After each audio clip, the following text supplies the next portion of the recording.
guys, welcome back to channel Ratu Tips. Masih bersama saya Vika. Kali ini kalian ada di episode 60 mengenai ChatGPT atau Chat AI. Apakah bagus buat bisnis kalian?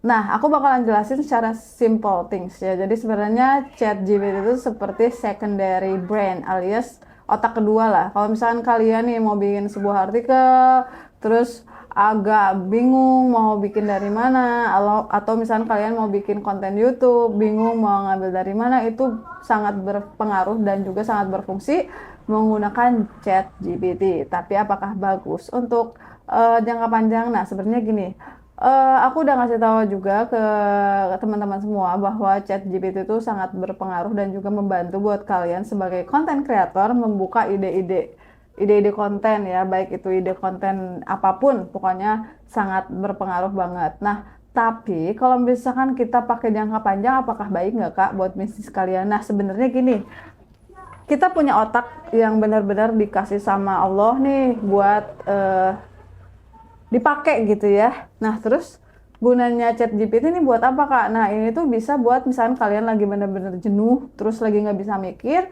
bisa nih pakai ChatGPT. Tapi jangan sampai si ChatGPT ini buat konten untuk seterusnya terus dipakai, karena ada beberapa hal yang memang biasanya tidak ada yang kita pikirkan. Sebagai contoh nih, saya pernah cari tentang review motor ZX 25R. Jadi ini tuh sempat aku bahas di video sebelumnya ya, tentang motor Kawasaki Ninja ya. Di sini tuh dia benar-benar ngasih tahu juga ya, pokoknya mah tentang si Kawasaki Ninja. Tapi memang ada beberapa keunggulan-keunggulan seperti halnya YouTuber lain, ataupun yang memang untuk spesifiknya tuh nggak ada. Jadi dia itu hanya general.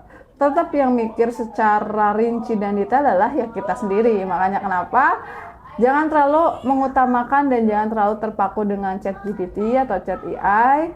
Jadi tetap gunakanlah otak kalian sebagai ide kreatif ya. Karena kenapa? Kalau kata orang tua dulu mah, kita tuh harus tetap belajar sampai tua pun biar keasah ilmunya. Karena benar, ketika kita sudah terbiasa dengan menggunakan ini, jadi ngerasanya ya udah otak nggak perlu mikir, otak nggak perlu capek-capek buat mikir. Tapi please jangan dibiasakan menggunakan ini. Jadi ini hanya sebagai alternatif ketika kalian jenuh atau capek, bener-bener nggak ada ide, baru pakai tuh buat bikin artikel atau bikin ide konten. Tapi tetap analisa logika wajib menggunakan otak kalian sebagai seseorang yang berpengalaman untuk memberikan ilmu yang benar-benar bermanfaat, nggak hanya cangkang doang tapi dagingnya guys. Jadi kenapa aku bilang ChatGPT itu benar-benar berfungsi banget, tapi kalau untuk secara detail dan teknis menurut aku nggak dapet nih ya.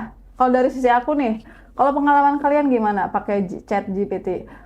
Tapi kalau misalnya pengen bikin ide konten yang biasa-biasa aja, bukan biasa sih, agak sederhana, general, itu bagus banget pakai ChatGPT. Tapi kalau misalnya kalian mau benar-benar teknis sampai ke hal-hal kecil, detail, lebih baik use your brain. Oke, jadi seperti itu aja. Jadi buat teman-teman juga yang nonton video ini, jadi aku pastikan buat terbiasa aja deh mikir pakai otak kalian ya. Jadi biar makin pinter. Jangan terlalu mengandalkan menggunakan aplikasi. Tapi kalau misalkan memang terlalu jenuh, capek banget, ya udah deh nyerah aja. Misalkan gak apa-apa, nggak masalah ya. Oke, thank you banget udah nonton video ini, udah nonton video-videonya di Ratu Tips, baik mengenai digital marketing atau mengenai otomotif. Semoga bisa membantu kalian buat memutuskan apakah kalian tuh bikin ide konten pakai apa, ChatGPT atau Google atau pakai website luar. I don't know, terserah kalian aja. Pokoknya semoga video ini sangat bermanfaat. Komen dong di bawah ini, kalian senang pakai ChatGPT atau enggak. Oke, saya Vika, sampai jumpa di video selanjutnya.